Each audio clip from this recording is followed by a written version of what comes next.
Hello guys, এটা আমার season 2 hip hop ID. আর আমি সিদ্ধান্ত নিচ্ছি যে গেম খেলা ছেড়ে দিব।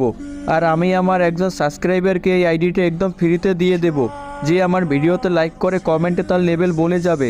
যার লেভেল সব থেকে কম হবে সে পেয়ে যাবে।